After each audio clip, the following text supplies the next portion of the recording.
چار شادیوں میں بڑی سوال اٹھتے ہیں کہ مرد کو چار شادیوں کا حق ہے، تو یہ حق کی کوئی شرائط بھی ہیں کہ بس دل جب مرضی چار شادیاں کر لے؟ چار شادیوں کی اجازت سے مراد یہ ہے کہ اجازت ہے، حکم نہیں ہے۔ نکاح کرو جو تمہیں پسند ہے، دو دو، تین تین، چار چار۔ جو لوگ چھپ کے شادی کر رہے ہیں، چھپ کے دوسری شادی کر لیتے ہیں، اجازت نامہ نہیں لیتے بیوی سے، اس کا مطلب ہے وہ غلط کر رہے ہیں۔ اگر پہلی بیوی مطالبہ نہیں کرتی کورٹ میں جا کے تو کوئی حرج نہیں۔ شرعی اعتبار سے نکاح کے لیے 6 چیزیں ہوتی ہیں۔ اسلام کہتا ہے کہ دو بیوی ہیں تو ان کو علیحدہ گھروں میں رکھے، علیحدہ پورشن میں رکھے، یا یہ صحیح وہ بات کرتے ہیں کہ ایک کمرے میں دو بیویاں رہ سکتی ہیں؟ ہم اس کے اوپر اس کو غلط نہیں کہہ سکتے، لیکن یہ حیا کے خلاف ہے کہ بیک وقت دو عورتوں کے ساتھ یہ امر ہو۔ کم از کم ایک ایسا کمرہ ہو جس میں اس کو وہ کمرے کو لاک کر کے اپنے آپ کو محفوظ تصور کر سکے۔ رمضان کے اندر ایک صاحب نے ٹی وی پہ بیٹھ کے کہا کہ مجھے چار شادیوں کی اجازت ہے، لیکن میں اپنی بیوی سے اتنی محبت کرتا ہوں اس لیے دوسری شادی نہیں کر رہا۔ اس کے اوپر بہت زیادہ آبجیکشن اٹھے، بہت ساری باتیں ہوئیں، لیکن اسلام اس بارے میں کیا کہتا ہے؟ اس کو جاننے کے لیے آج ہم نے پھر منہاج القرآن کے پروفیسر راؤ سعد صاحب کو مدعو کیا ہے۔ سر، آپ کی تشریف آوری کا بہت شکریہ، آپ آئے ہیں۔ شکریہ۔ سر، چار شادیوں میں بڑی سوال اٹھتے ہیں کہ مرد کو چار شادیوں کا حق ہے، تو یہ حق کی کوئی شرائط بھی ہیں کہ بس دل جب مرضی چار شادیاں کر لے؟ اللہ تبارک و تعالیٰ سورہ نساء میں ارشاد فرماتا ہے، اعوذ باللہ من الشیطان الرجیم، فانکحوا ما طاب لکم من النساء مثنی وثلاث ورباع فإن خفتم الا تعدلوا فواحدہ۔ ٹھیک ہے، نکاح کرو جو تمہیں پسند ہے، دو دو، تین تین، چار چار۔ ٹھیک ہے، اور اگر تمہیں یہ خوف ہو کہ تم ان میں عدل نہیں کر سکتے، عدل نہیں کر پاؤ گے، ان میں آپس میں فیصلہ نہیں کر پاؤ گے، ان کے حقوق برابری سے ادا نہیں کر سکو گے، تو پھر کیا کرو؟ ایک ہی کرو۔ مفہوم آیت یہ ہے۔ اب اس میں ہمیں یہ سمجھنا پڑے گا، دو چیزیں ہوتی ہیں، ایک ہوتی ہے اجازت اور ایک ہوتا ہے حکم۔ ٹھیک ہے، مثال کے طور پہ میں چاہوں تو اس ٹیبل پر موجود 10 چیزوں میں سے کوئی بھی اٹھا سکتا ہوں، یہ مجھے اجازت ہے، اور کتنی بھی اٹھا سکتا ہوں یہ بھی اجازت ہے۔ لیکن اگر مجھے حکم دیا جائے جس کے میں تابع ہوں کہ تم نے ایک ہی چیز اٹھانی ہے اور لازمی اٹھانی ہے، تو یہ کیا ہوگا؟ یہ حکم ہوگا۔ اسلام نے چار شادیوں کی اجازت دی ہے، ہم یہ جملہ بولتے ہیں، دراصل چار شادیوں کی اجازت سے مراد یہ ہے کہ اجازت ہے، حکم نہیں ہے۔ یہ دونوں میں فرق ہے۔ آپ کو مثال سے شاید بات سمجھ آ گئی، اگر نہیں تو میں کسی اور چیز سے بھی سمجھاتا ہوں۔ تو یہ کلیئر کریں کہ اسلام میں چار شادیوں کی اجازت ہے، حکم نہیں، حکم نہیں ہے۔ حکم ایک کا ہی ہے۔ ہاں جی، حکم ایک کا ہی ہے، یا وہ بھی اس صورت میں کہ اگر آپ ان کے اندر عدل نہ کر سکیں تو پھر ایک ہی کرنی ہے آپ نے۔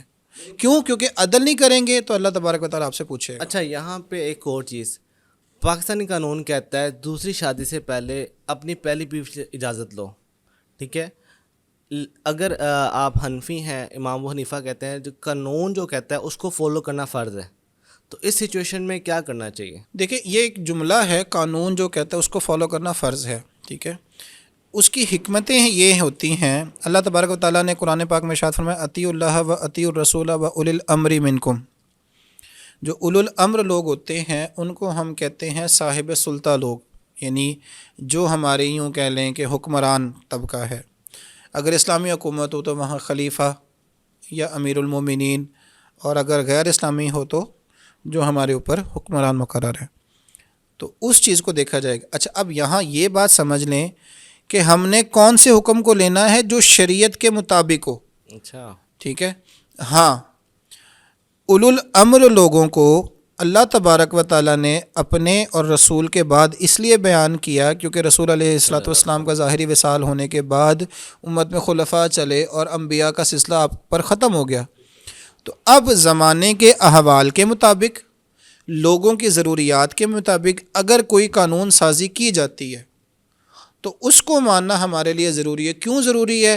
تاکہ معاشرے میں امن ہو، حقوق کا تحفظ ہو اور دیگر معاملات احسن طریقے سے چل سکیں۔ جو لوگ چھپ کے شادی کر رہے ہیں، چھپ کے دوسری شادی کر لیتے ہیں، اجازت نامہ نہیں لیتے بیوی سے، تو اس کا مطلب ہے وہ غلط کر رہے ہیں پھر؟ نہیں، اب یہاں پھر وہی بات آ جائے گی کہ وہ قانونی اعتبار سے تو غلط ہے، ٹھیک ہے، لیکن دیانتاً وہ چیز درست ہے، یعنی ان کا نکاح پہ کوئی اثر نہیں ہوگا، ان کا نکاح مانا جائے گا۔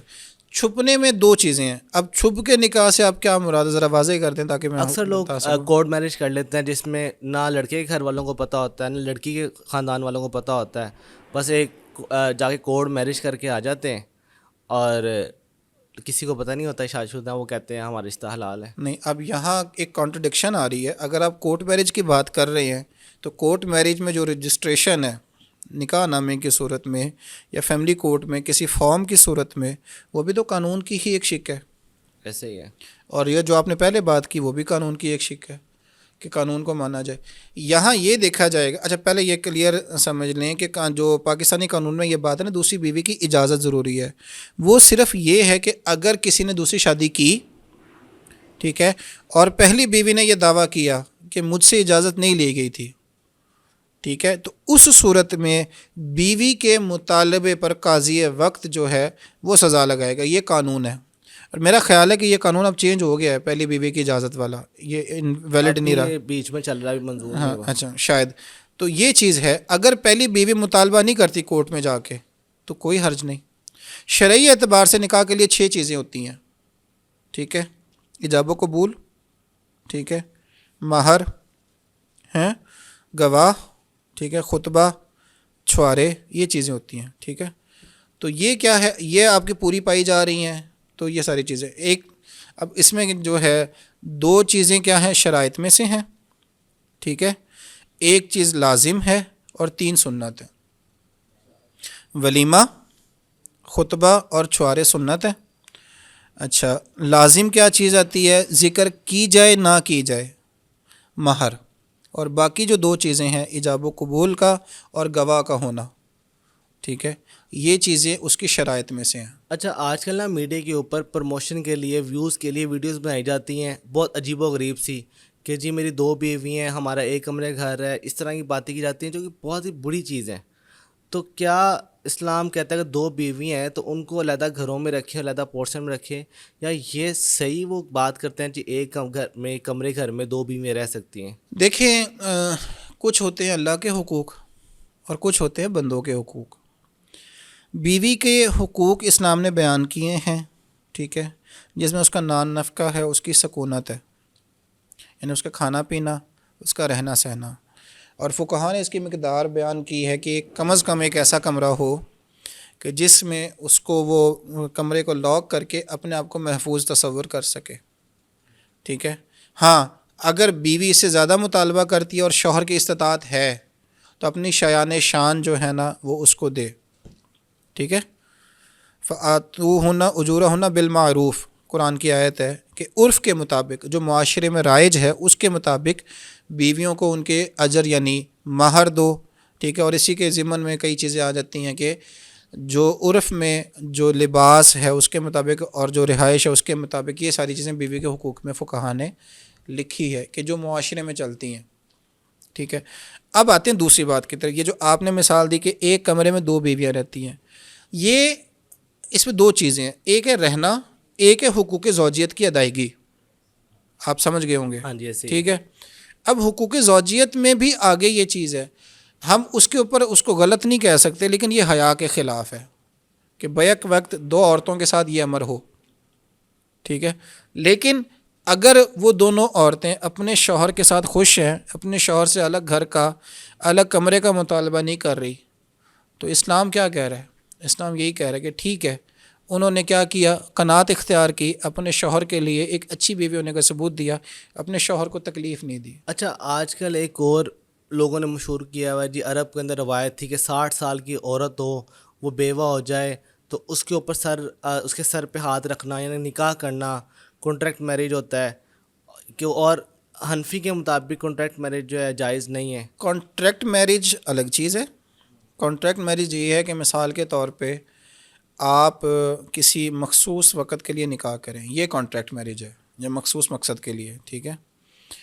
یہ جو بیواؤں سے شادیاں کرنا ہے، اصل میں یہ جو آپ نے پہلے بات کی نا، اسلام میں 4 شادیوں کی اجازت کی، اگر آپ اس آیت کا سینیریو دیکھیں نا قرآن پاک کا، سورہ نساء کا، تو وہاں یتیموں اور بیواؤں، غزوہ احد کے بعد جو کثرت سے شہادتیں ہوئی تھیں، ان کے بعد یتیموں اور بیواؤں کی جو دیکھ بھال ہے، اس کے ضمن میں اللہ تبارک و تعالیٰ نے اس کانٹیکس میں یہ آیت بھیجی تھی. اچھا. فَإِنْ خِفْتُمْ أَلَّا تَعْدِلُوا فَوَاحِدَةً. اور یہ اگر آپ سورہ نساء کو تفسیری طور پر پڑھیں یا ترجمے کے طور پر پڑھیں نا، تو وہاں آپ کو یہ پورا مضمون آپ کو سمجھ آ جائے گا. بیسیکلی اس کا مقصد یہ تھا، بیواؤں کے ساتھ اور بچوں کے ساتھ تم حسن سلوک کرو، ان کا مال کیا کرو، غلط نہ کھاؤ، خلط ملط نہ کرو، اچھے برے مال کو مکس نہ کرو. یہ ساری آیات میں پروٹیکشن کے لیے، عورت کی پروٹیکشن کے لیے تھا. نکاح ہاں کا یہ تھا. تھی ایک سے زائد شادیاں. اب اس کے پیچھے بھی ایک پوری ایک فلسفی ہے، ایک فلسفہ ہے، ایک تھیوری ہے کہ مثال کے طور پہ آپ ایک عورت ہے، اب معاشرے میں مجھے ایک بات بتائیں، ایک عورت جوانی میں بیوہ ہو جاتی ہے، ٹھیک ہے، 2 بچے ہیں، 3 بچے ہیں، 4 بچے ہیں، 30 سال کی عمر میں کیا کر لے گی وہ؟ ایسے ہی ہے، اس کے بڑا لیے مشکل ہے وقت وقت. لوگ کہتے ہیں کہ جناب رشتہ داروں کو چاہیے اس کا خیال کریں، رشتہ دار ہے تو نہ محرم. ایسے ہی ہے. کئی ایسی ضروریات ہیں اس کی جو اس کی گھر کے اندر کی ہیں، اس کی ذات سے متعلق ہیں، اس کے گھر کے اندرونی معاملات سے متعلق ہے. تو شادی بہتر ہے یا امداد بہتر ہے؟ شادی بہتر ہے. ان صورتوں میں ہم کہیں گے کہ وہ ایک سے زیادہ شادیاں کرے جو صاحب ثروت ہے. عرب کے لوگ اگر مال رکھتے ہیں اور وہ بیواؤں کو آسرا دیتے ہیں، عزت والا آسرا دیتے ہیں، تو اس میں کوئی حرج نہیں. لیکن اگر یہ کہنا کہ کانٹریکٹ میرج کرتے ہیں تھوڑی دیر کے لیے، تو پھر تو وہ مقصد ہی فوت ہو گیا. آپ کہتے ہیں کہ بیواؤں پر سرپرستی کے لیے یا بیواؤں کو سوشل ہیلپ یا سوشل شیلٹر دینے کے لیے بات کی جا رہی ہے، تو پھر کانٹریکٹ ختم ہونے کے بعد کیا ہوگا؟ اچھا، لوگ یہ الزام لگاتے ہیں حضرت عمر فاروق نے بنا کیا تھا، اس سے پہلے جائز تھا کیا چیز؟ Contract marriage. اکثر لوگ یہ ایک فقہ ہے وہ یہ الزام لگاتا ہے. نہیں، وہ آپ جس کی طرف بات کر رہے ہیں وہ متع ہے، ٹھیک ہے، اس کا مقصد اور ہے، ٹھیک ہے. متع کے بارے میں دلائل ہیں، وہ ایک الگ موضوع ہے کہ جناب ابتدائی اسلام میں صحابہ کے لیے حضور علیہ السلام نے اجازت دی، بعد میں یہ چیز منع ہو گئی، ٹھیک ہے. وہ مقصد فوت ہو گیا تھا کہ لوگ صحابہ کیا کرتے تھے، جنگوں پر ہوتے تھے، ٹھیک ہے، تو ادھر ضرورت تھی. لیکن اصل اگر ہم کانٹریکٹ کی بات کریں نا، تو اگر ہم اس چیز کو جائز قرار دیتے ہیں تو پھر نکاح کا مقصد ہی فوت ہو جائے گا. پھر ہر بندہ اپنی جسمانی ضرورت کے لیے یہ کام کرے گا اور چھوڑ دے گا. پھر کیا ہوگا؟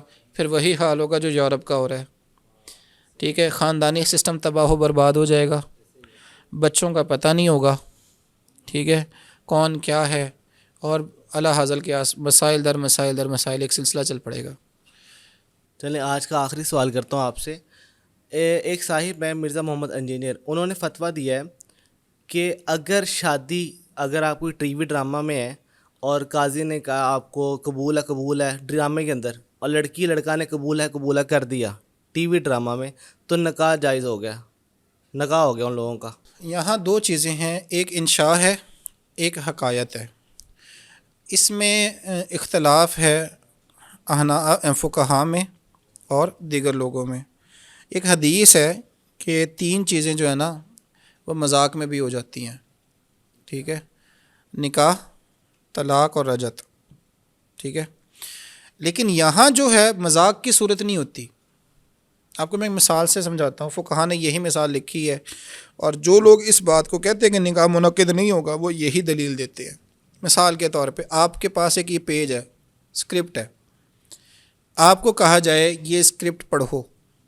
آپ نے پڑھا کہ جناب میں فلاں کو یہ کرتا ہوں، طلاق دیتا ہوں، ٹھیک ہے. آپ لکھا ہوا پڑھ رہے ہیں، کیا آپ کے دل میں یہ مذاق تھا؟ کیا آپ کے دل میں نیت حقیقت کی تھی؟ تو پھر یعنی کہ ایسا کچھ نہیں ہے. ایسا کوئی نہیں ہوتا.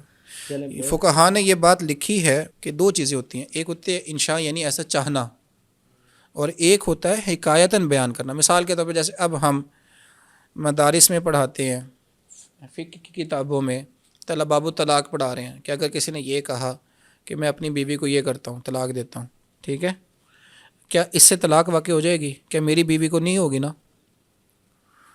یہ حکایتاً ہے، لکھا ہوا پڑھ رہے ہیں. ہم بچوں کو پڑھانے کے لیے، سمجھانے کے لیے مثال دیتے ہیں، تو یہ ہماری انشاء تو نہیں ہے، ہماری یہ مشیت تو نہیں ہوتی، ٹھیک ہے. یہ تو ہم لکھی ہوئی چیز پڑھ رہے ہیں، حکایت بیان کر رہے ہیں، ایک سٹوری ہے وہ جو بیان کر رہے ہیں، تو یہ چیز ہے. لیکن ہاں یہاں ایک بات واضح کر دوں معذرت کے ساتھ، آپ کو قطع کلام معاف، کہ اگر کئی ایسی شوبیز میں کپلز ہیں کہ جو ڈرامے میں پیئر ہوئے، حقیقت میں وہ میاں بیوی ہیں، اور وہاں کوئی ایسا جملہ بول دیں، یہ ایک الگ صورت ہے. اور وہاں بھی قید جو لگائی گئی ہے وہ قید یہ ہے کہ یہ جملہ بولتے وقت اس کی نیت ہو. ٹھیک ہے. ایک دفعہ ایشو بھی ہوا تھا ایک ڈرامے میں، لڑکے نے طلاق دے دی تھی، اس کی بیوی تھی، اور بعد میں علماء کرام نے کہا طلاق واقع ہو گیا آپ کی. تو وہ اس کی نیت ہو. تو میں نے بتایا نا کہ یہاں ڈفرینشیٹ کرنا پڑے گا. اچھا، دوسری بات کہ جب نکاح میں، طلاق میں تو نام نہیں لیے جاتے. ٹھیک ہے. نکاح میں تو اسپیسیفائی کیا جاتا ہے کہ فلانا بنت فلاں. ڈرامے میں ویسے بھی نام بھی ڈفرینٹ ہوتا ہے. ہاں جی، نام بھی سیم نہیں ہاں ہوتا. اب آپ پہنچے ہیں جو میں بات بیان کرنا چاہتا کہ نام ڈفرینٹ ہوتے ہیں. تو مطلب کیا، وہ کہانی کے کردار ہیں.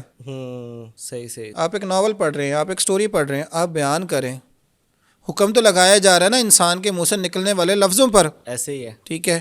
اب جیسے اس طرح تو پھر جو مفتیان کرام ہیں جن کے پاس طلاق کے مسائل آتے ہیں، جب وہ مفتیان کہتے ہیں کہ جی دونوں فریقین میاں اور بیوی اپنے پورے مسئلے کو لکھ کر دو تاکہ بعد میں تم یہ نہ کہو نہیں جی ایسے نہیں ہوتا، ایسے ہوا تھا. میاں بیوی کیا کرتے ہیں، جذبات میں یہ فیصلہ کر لیتے ہیں. شوہر نے جذبات میں طلاق دے دی، بعد میں کہتا ہے کوئی راہ ڈھونڈو. مفتی کے پاس آ گئے، مفتی صاحب نے کہا کہ یہ نہیں جی میں نے ایسے نہیں ایسا کہا تھا. ادھر پھنسے، ہیل حجت کی. مفتی صاحب کیا کہتے ہیں، مفتیوں کا یہ معمول ہے، وہ کہتے ہیں کہ لکھ کر لے آؤ تمہاری کیفیت کیا تھی، تمہارا بیان کیا تھا، تم نے کہا کیا تھا. لکھ کر آ گیا. اب مفتی نے اس کو پڑھا. کیا پڑھنے سے مفتی کی بیگم کو طلاق ہو جائے گی؟ نہیں. تو پھر اسکرپٹڈ ہے، اور ویسے بھی نام بھی چینج ہے. ہاں جی، کریکٹر بھی چینج ہے. لیکن ہاں اس میں نے آپ کو بتا دیا کہ یہ نیت پر ہے. ٹھیک ہے. ہاں مذاق کا جو کہا گیا وہ مذاق کا بھی اس لیے کہا گیا کہ وہاں آپ کی نیت مذاق کی ہوتی ہے. بندے کی نیت کا عمل شامل ہے، نیت کا اثر ہے. ٹھیک ہے. اور یہ جو چیزیں بیان کی گئی یہ اس لیے بیان کی گئی، حدیث پاک کی ایک حکمت یہ بھی ہے، جہاں یہ وہاں حکمت یہ بھی ہے کہ یہ جو ہے نا مقدسات میں سے ہے. شریعت اسلامیہ نے اس کو بڑا معتبر مانا ہے. اصولی طور پہ تو ہونا یہ چاہیے کہ ڈرامے میں یہ چیز پورٹرے ہی نہ کی جائے. اچھا عمل نہیں ہے. اچھا عمل نہیں ہے. اگر آپ دیکھیں بعض ڈراموں میں کیا کیا جاتا ہے، ایک ساؤنڈ بند کر کے ایک پوری ایک محفل سجائی جاتی ہے، نہ کوئی لفظ ہوتا ہے نہ کچھ ہوتا ہے، بس ایک دکھایا جاتا ہے کہ جناب ایک سین چل رہا ہے. وہ میوزک سے چھپا دیا جاتا ہے یا کسی چیز سے چھپا دیا جاتا ہے. ٹھیک ہے. اس کی ایک صورت یہ احسن صورت ہو سکتی ہے کہ جو دلہا دلہن بٹھا دیے، ٹھیک ہے، فینسی ڈریس کمپٹیشن کی طرح، لیکن بولا کچھ نہیں. آپ کا مقصد بھی پورا ہو گیا، یہ احتیاط کے زیادہ قریب ہے. لیکن اگر آپ اس چیز کو استعمال کر رہے ہیں تو پھر وہاں آپ کو شریعت کی حدود کا خیال رکھنا چاہیے. اور آخری بات میں کہوں گا، لوگ کیا کہتے ہیں یہ نہیں دیکھا جاتا. شریعت کی کسی مسئلے کے بارے میں کیا رولنگز ہیں اس کو دیکھنا اللہ کیا کہتا ہے دیکھا جاتا ہے. ہاں جی. ناظرین، 4 شادیوں کی اجازت ہے، حکم نہیں. ہم لوگ آج تک یہی سمجھتے ہیں کہ حکم ہے، لیکن حکم صرف ایک کا ہے، 4 کا نہیں. تو احسن طریقہ یہ ہے کہ جو آپ ایک کے ساتھ رہ رہے ہیں اس سے اچھا رہیں، اچھی زندگی گزاریں، تاکہ آپ کو مینٹلی بھی سکون ملے اور آپ کی اولاد بھی اچھی پرورش کریں. جزاک اللہ.